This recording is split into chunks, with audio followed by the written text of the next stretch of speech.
Political parties asked to correct lists. New loan for East Coast Road. And Ramps Logistics cleared of all charges.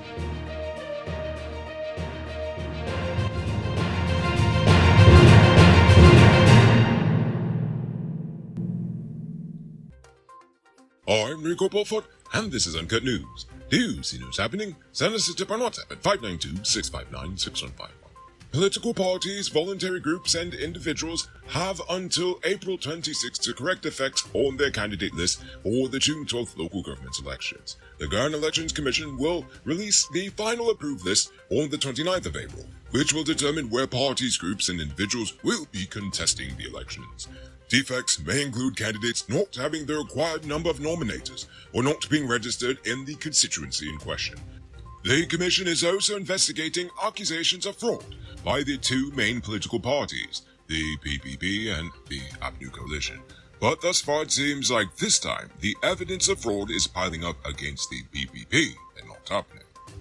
American businessman Rami El-Bachawari is the top bidder for the supposedly profitable Guyana Marriott Hotel, which the government is selling for $60 million through NISL. But according to reports, he was barred by the United States Security and Exchange Commission from running a public company for 5 years due to him being a part of a $130 million stock loan and manipulation scheme back in 2006. So he's been allowed to run a company since 2011. Moreover, El-Bachawari held discussions with the president and other officials 2 times last year in October 2022 and in November 2022. Then 1 month later, in December, it was announced all of a sudden that the Marriott Hotel is actually profitable, but the government wants to sell it in order to avoid competition with upcoming hotels. You know, this stuff is so brazen at times, I feel like they really don't respect our intelligence.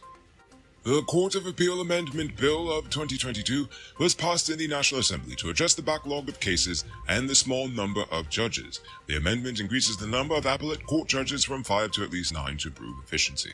The government has also implemented other measures to improve the justice system, such as introducing audio-visual recording and increasing the number of high court judges. The expansion and renovation of the Court of Appeal building is also underway, with plans for a new courtroom and larger facilities. The amendment is expected to lead to quicker rulings and more timely resolution of issues for the nation. A new Combating of Trafficking in Persons bill has been proposed to replace the existing 2005 Act.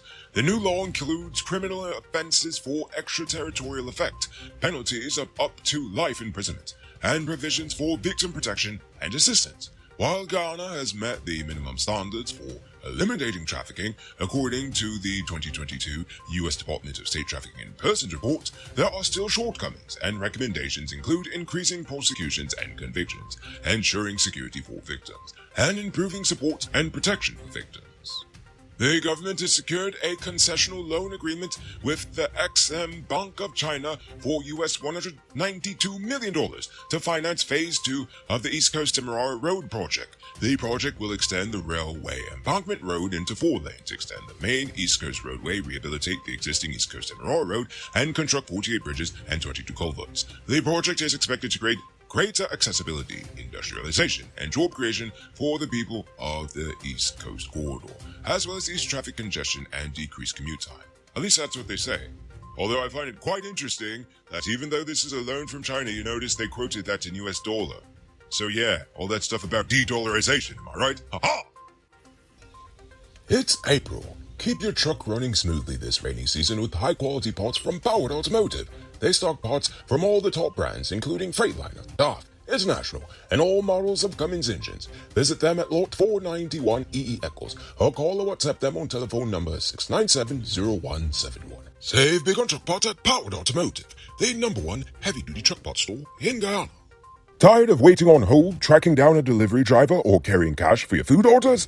GTEats is here to make your life easier. Guyana's first cashless food ordering and delivery app. Choose from Georgetown's top restaurants, pay securely with your card, and get your food delivered right to your doorstep. With the convenience of being able to order from your phone and the added feature of tracking your order, GTEats is the ultimate solution for all your food needs. Download the app on Apple and Android stores and start ordering the easy way today. The government has requested an additional $31 billion in supplementary funding to facilitate payments to indigenous communities from the sale of carbon credits as part of the Low Carbon Development Strategy 2030. Approximately $4.7 billion will be used to facilitate village-led investments, with 240 indigenous communities in line to draw down. The LCDS is designed to monetize the nation's climate and ecosystem services, with 15% of all revenues received from the sale of carbon credits paid directly to indigenous and local communities across the nation. Additionally, 85% of earnings from the sale of carbon credits will be used to address the most urgent priorities of low-carbon development, as well as climate adaptation and mitigation interventions outlined in the plan. At least that's what they tell us. 43-year-old laborer Chadwick Richards died after falling from a pile of timber at the Mackenzie Sports Club ground in Linden. Richards was preparing the timber piles to be driven into the ground when he slipped and fell onto another pile, causing the pile he was on to fall onto his head and pin him down. He was not wearing any safety gear at the time and was pronounced dead on arrival at the hospital. The police are currently investigating the incident, but no foul play is suspected. Now for today's oil update. Mid-Atlantic Oil and Gas Incorporated, which owns a 12.5% stake in the Kanji Deepwater block, has expressed interest in the ongoing licensing round, citing the extension of the bid round deadline to July 15th as providing more time to evaluate the prospectivity of the 3 deepwater blocks. The blocks on offer were found to demonstrate similar trends to Exxon's prolific Golden Lane of discoveries in the Starbuck block. ExxonMobil operates the Kanji block with a 35% stake, while Total Energies and JHI Associates own 35% and 17.5% respectively. Exxon has applied for authorization to drill 12 more wells after 3 exploration wells failed to encounter commercial crude. Ramps Logistics Guyana Incorporated has been cleared of all charges brought by the GRA in court. The GRA called for witnesses to testify over 2 days, but the magistrate ruled that Ramps had no case to answer to. Ramps Logistics Ghana remains committed to working closely with the GRA and other agencies to ensure all processes are transparent and within the realm of law. For the first quarter of 2023, the balance of the NRF was US $1.465 billion at the end of March. In 2022, US $607.6 million was withdrawn from the Fund for National Development Priorities, and a further US $1 billion is projected to be withdrawn this year. Administrative Professionals Week is coming up, and there's no better way to show your appreciation than with flowers from Shanice's Flowerland. We have a wide selection of beautiful flowers to choose from, including roses, sunflowers, and stunning desk arrangements, starting as low as $6,000. Our gifts are sure to brighten up any workplace and put a smile on anyone's face. With convenient payment options like PayPal, MMG, and Cash App, ordering from us is quick and easy. It's as simple as contacting us on Facebook, Instagram, or WhatsApp at 645-1189. Come visit us at Shanice's Flowerland at the Movietown Mall and let us help you say thank you in the most beautiful way.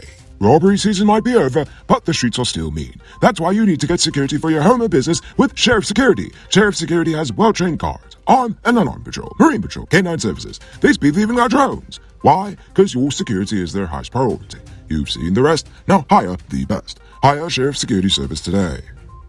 Now for our Uncut News Views Poll question of the day. Every day we pose the question about current events in Ghana, the region, the diaspora, and how you feel it this works. Last night I asked about the expansion of the nation's intelligence agency and how you felt about that. But before we get to that, I'm proud to announce our latest addition to the Noble Army, Richard Singh, who is supporting us at the reporter level, the highest level of monthly support we've received so far. So thank you, Richard Singh. And also, a special thank you to David Griffith, Dion Nascimento, Project Zero, and Dimitri V. I appreciate you all. And if you're watching at home and you'd like to support our movement, just hit the link in the video description.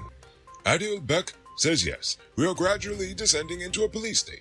I guess when we are ineffective and protecting from outside forces, the next best thing is to invade our citizens' right to privacy and liberty. Oh my. Now for tonight's question. Do you feel the American investors' past fraud case should have any bearing on today's purchase of the Marriott? Why or why not? I want you to think about that question. Tell us in the comments below. If your response is good enough, we just might feature it in our next episode. And that's all the time we have for tonight, and check out tomorrow for another. Until then, I'm your for saying good night, folks.